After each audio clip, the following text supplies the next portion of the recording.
예, 여러분 선글라스 즐겨 쓰시나요?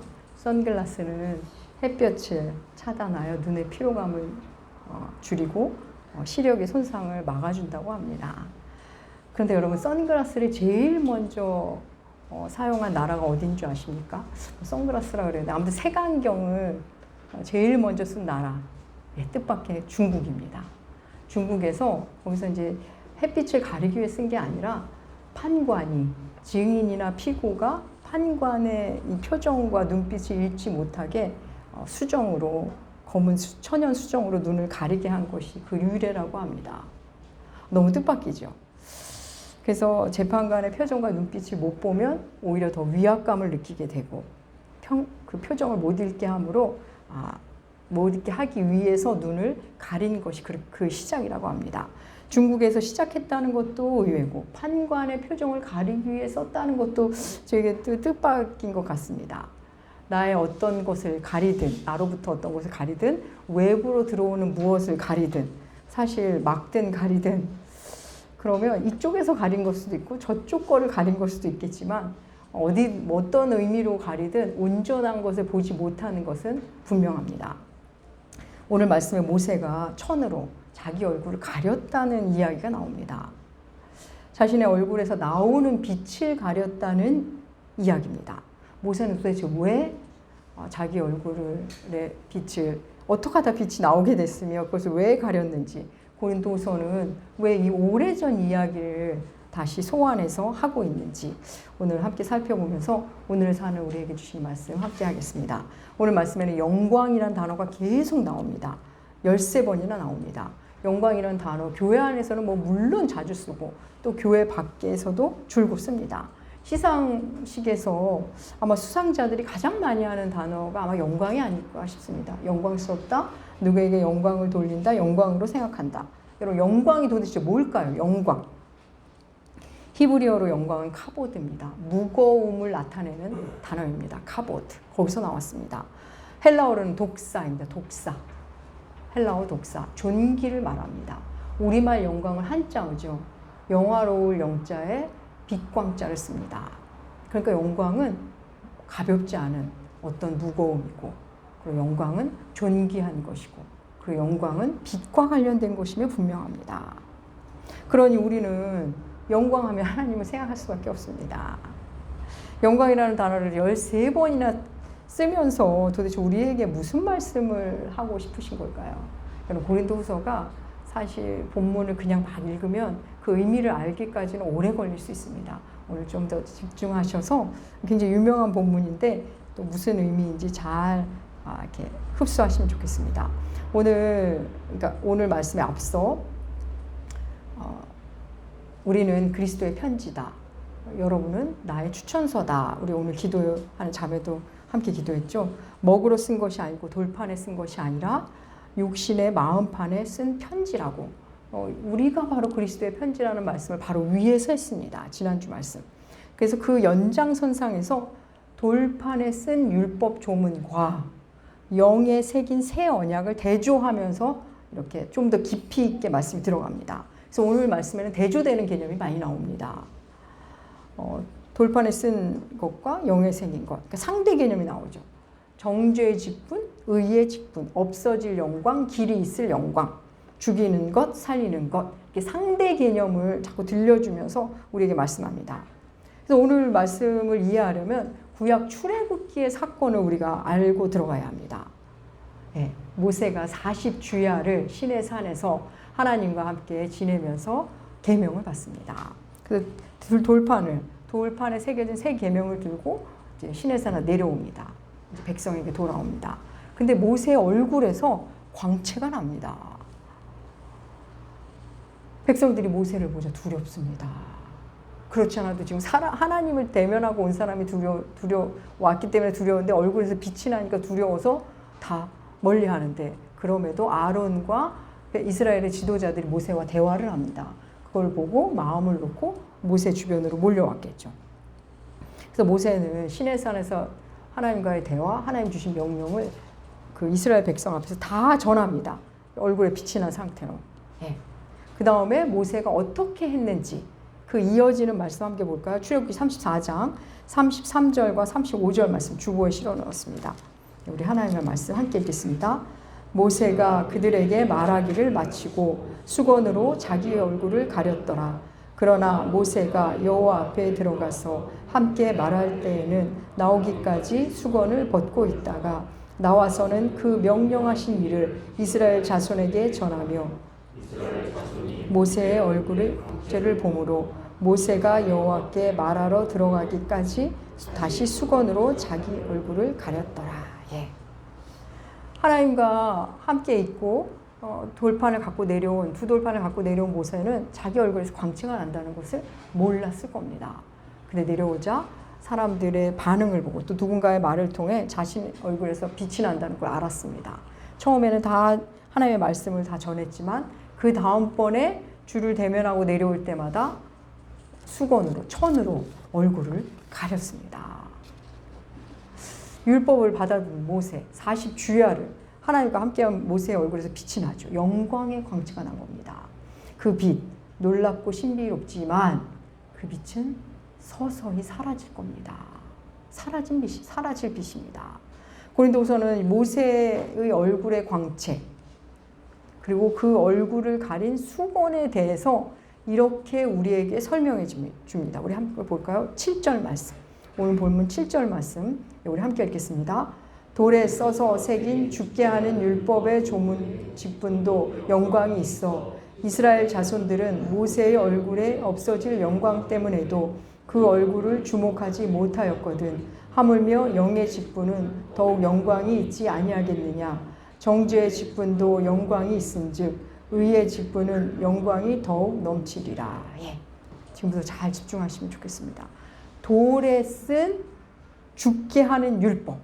돌에 쓰여 있는 죽게 하는 율법. 이게 뭘까요? 예, 계명입니다. 계명. 십계명이죠. 우리 모세가 시내산에서 받은 그 율법 말합니다.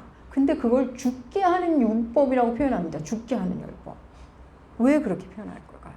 여러분, 율법은 죄가 뭔지를 우리에게 알려줍니다. 율법이 있기 전에는 뭐가 죄인지 모르고 우리 살았습니다. 마치 이런 겁니다. 교통법규가 생기기 전에는 잘못한 사람이 없습니다. 근데 교통법규가 생기니까 이제 잘못한 사람이 생기는 거죠. 범칙금을 이제 생기는 겁니다. 그전에는 그냥 내 마음대로 운전해도 됐습니다. 무엇이 죄인지를 알게 하는 그런 정죄의 기능, 모든 법이 하는 겁니다. 율법이 하는 역할 중에 하나입니다. 여러분, 하나님이 우리에게 주신 첫 번째 계명 뭐였죠? 선악을 알게 하는 나무의 실과를 먹지 말아였습니다. 하나님께서 명령을 주셨기에 그것을 지키면 살고 못 지키면 죽는 겁니다. 먹으면 정령 죽으리라 하셨죠. 하나님의 법의 첫 등장은 그랬습니다. 지키면 살고 안 지키면 죽습니다. 율법이라는 것은 그 연장선상에 있는 겁니다. 그렇다고 율법이 나쁜 걸까요? 그렇지 않습니다. 율법에도 영광이 있었습니다.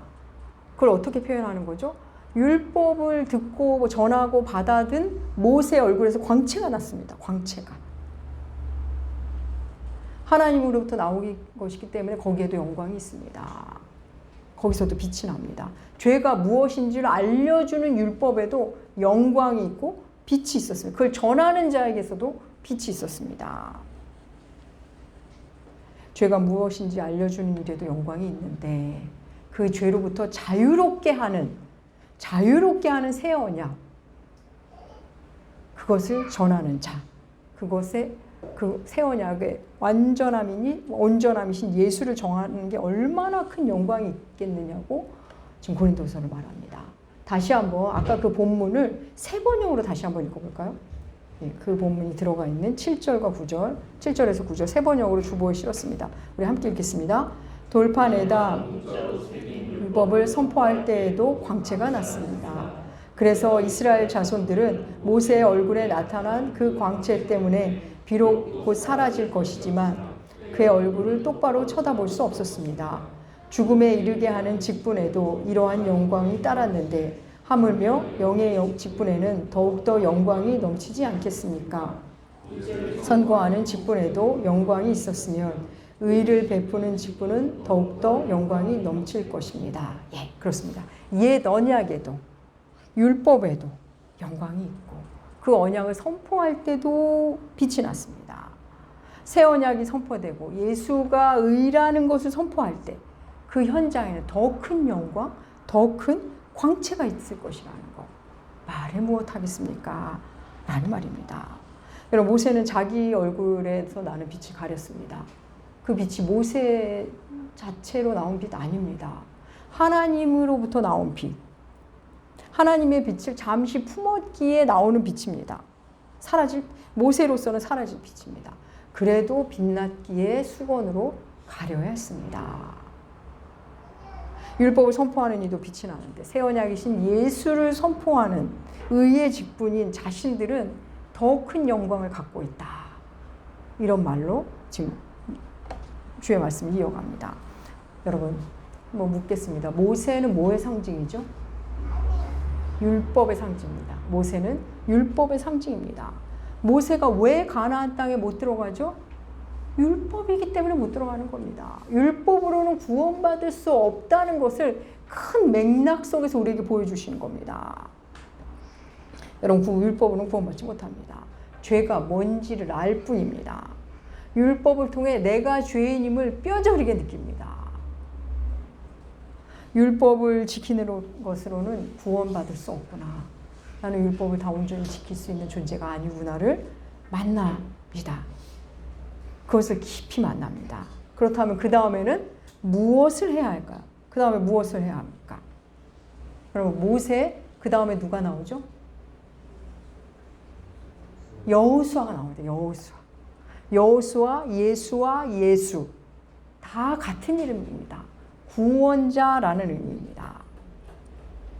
여러분, 모세를 만났다면, 율법을 만났다면, 그래서 내가 죄인임을 만났다면 이제는 여호수아, 모든 율법을 품고도 남는 예수, 그 복음을 만나야 합니다. 우리는 옛 언약이 새 언약을 향한다는 거 압니다. 성경은 하나님의 의인 예수로만 풀 수 있다는 걸 압니다. 그래서 이제는 더 이상 모세의 얼굴에서 나오는 그 빛에다가 빛을 가릴 필요가 없습니다.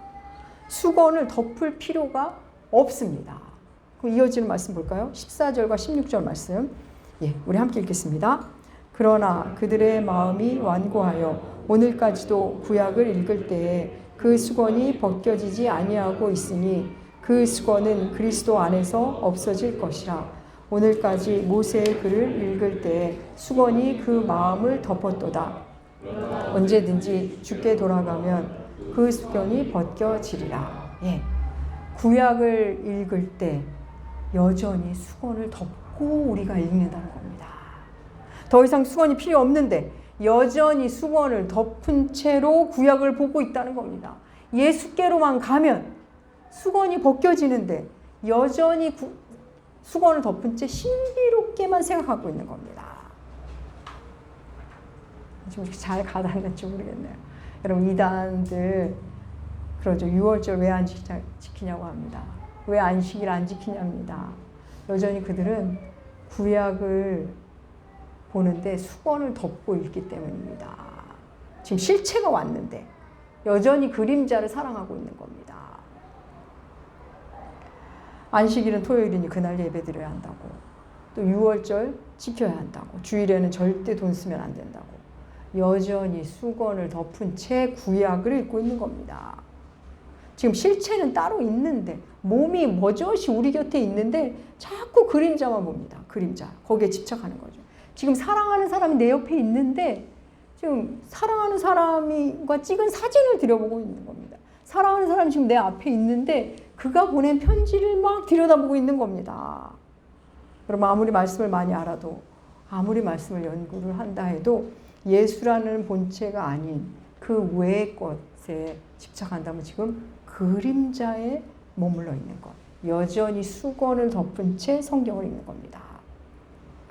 여러분, 모세가 덮고 있는 수건 어떻게 없어진다고요? 16절에 나오죠? 언제든지 예수께로 돌아가면 그 수건이 벗겨지리라. 그렇습니다. 예수께로 가면 수건이 벗겨집니다. 이제 진짜 율법의 의미를 아는 거죠. 실체를 봤으니 이제 그림자에 집중을 안 합니다. 하지만 실체를 사랑하니 이제 그림자를 보는 시선이 다릅니다. 그림자 역시 사랑합니다. 하지만 그 전에 만나던 그 마음과는 다르게 다른 마음으로 그림자를 사랑하게 됩니다. 여러분, 율법에서 나오는 빛 있습니다. 율법에서 빛이 나와요. 그런데 진짜 빛은 예수 그리스도입니다. 주께로 들어가면 수건이 벗겨집니다. 덮개가 벗겨집니다. 여러분, 우리 삶에서도 우리가 잘못 알고 있는 것들, 이해가 안 되는 것들, 나름 해석했다고 생각하는데 사실은 오해하고 있는 것들, 내가 오해하는 중인지도 모르는 것들, 주께로 돌아가면 수건이 벗겨집니다.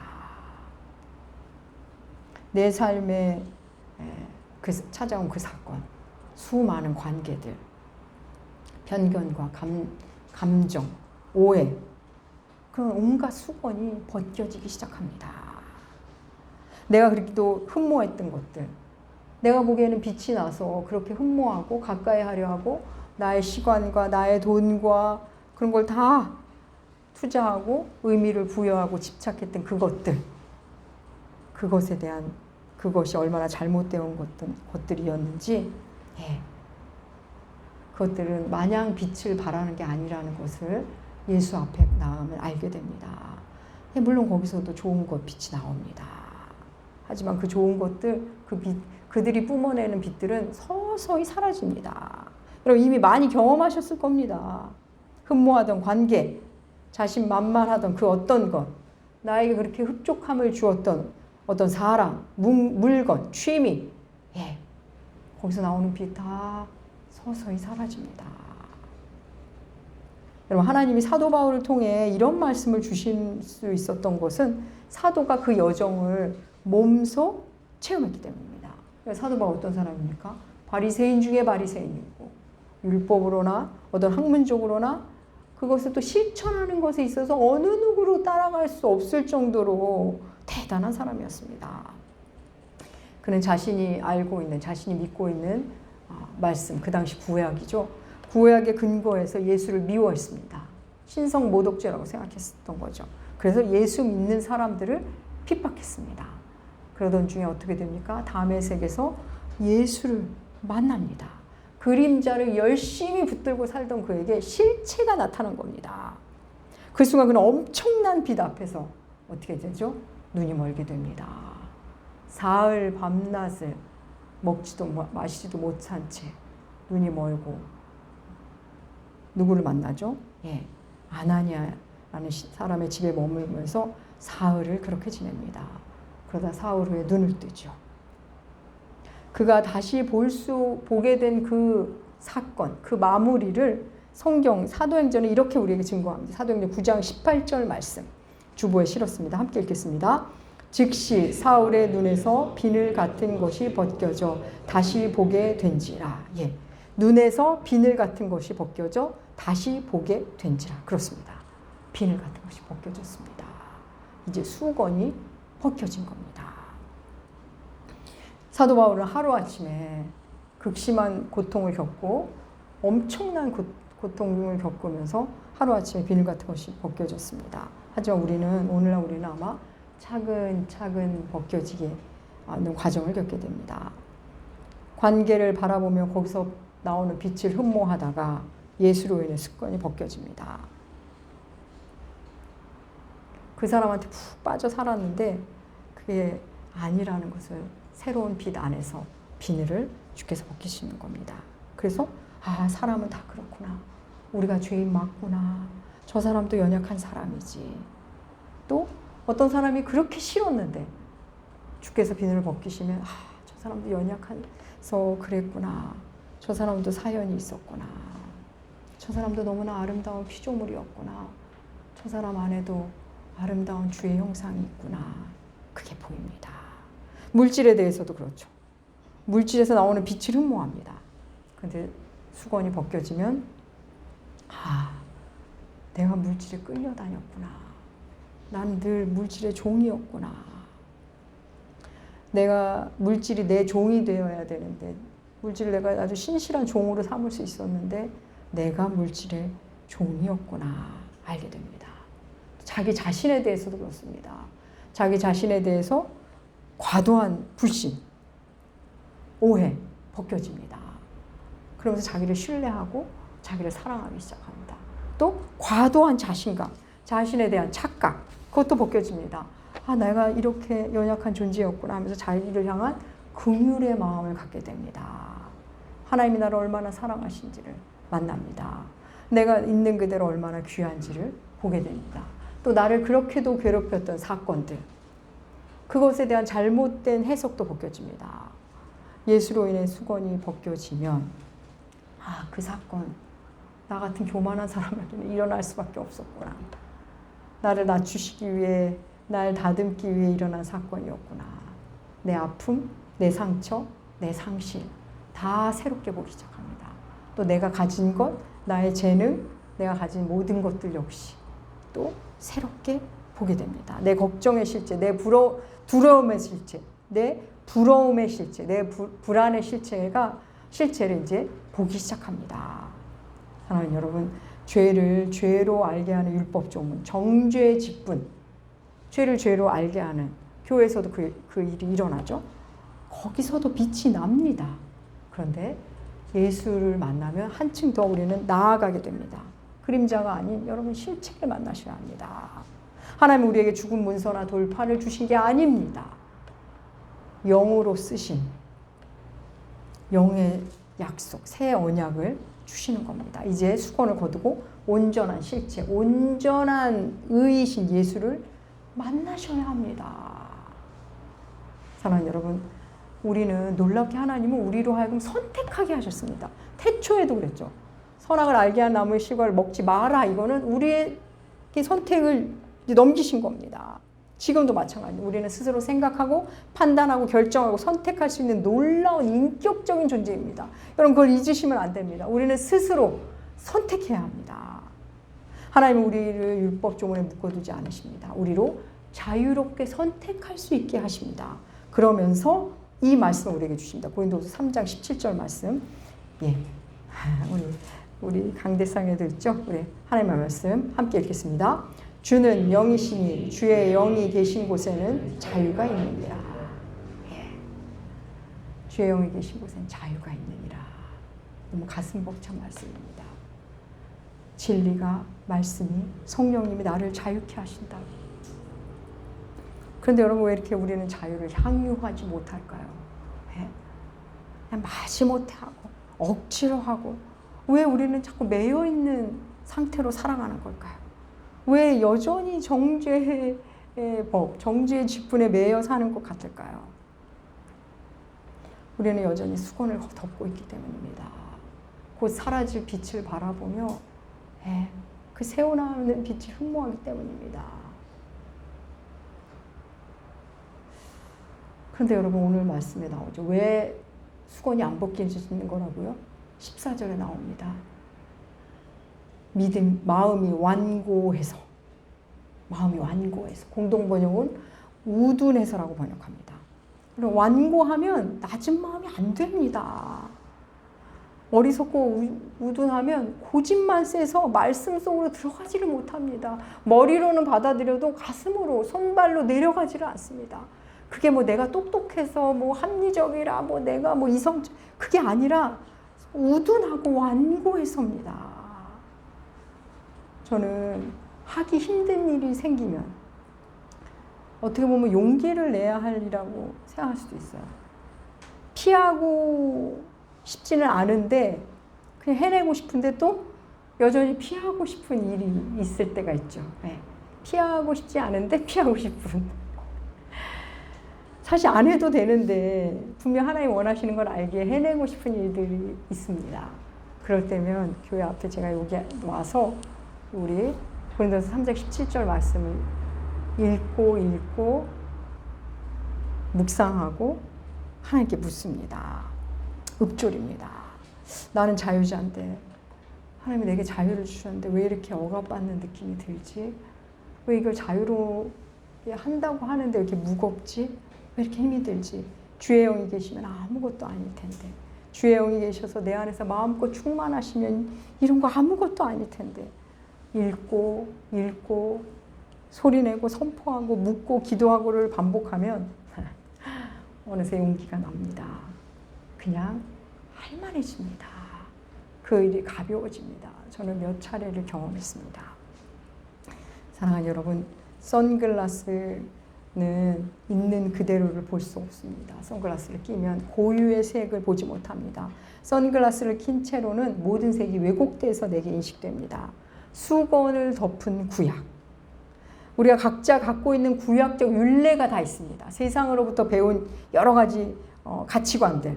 그걸 또 하나의 우리가 갖고 있는 구약으로 보셔도 좋습니다. 네. 그리고 비늘이 끼어 있는 우리의 시야와 가치관. 여러분, 그것은 예수로만 벗겨집니다. 복음으로만 벗겨집니다. 사랑하는 남은교회 교회 여러분, 우리는 도대체 무슨 빛을 쫓아 살고 있는 걸까요? 네. 진정한 영광, 그 영광이 우리 곁에 와 계신데 우리는 사라질 것들을 쫓고 사는 건 아닐까요? 사랑하는 여러분, 우리가 주께 시선을 돌리기만 하면 그 다음은 하나님이 친히 다 하십니다. 하나님이 친히 우리 안에 빛이 되어주시고 우리가 갖고 있는, 우리가 덮어버린 수건을 벗겨주십니다. 내 눈의 비늘을 벗겨주십니다. 하나님, 우리가 주께 시선을 돌이키기를 늘 기다리시고 우리 스스로 선택하기를 기다리십니다. 사랑하는 남은교회 교회 여러분, 옛 언약을 넘어 새 언약을 품고도 남는 옛 언약을 품고도 남는 새 언약, 옛 언약을 넘어서 그 옛 언약을 품고도 남는 새 언약, 그 안으로 들어가십시오. 예수 안으로 들어가십시오. 그렇게 새 언약으로, 언약의 사람으로 어제보다 오늘, 오늘보다 내일 더 자유한 자, 자유한 그리스도인으로 사시기 주의 이름으로 축복합니다. 기도하겠습니다. 하나님 아버지, 이 땅의 모든 빛의 근원이신 우리 주님, 이 땅의 모든 영광의 시작이며 그 끝인 우리 하나님, 말씀을 읽을 때 우리 마음이 낮아져서 수건이 벗겨지고 그렇게 이 땅을 살아갈 때 눈에서 비늘 같은 것이 하나 둘씩 벗겨지게 하여 주시옵소서.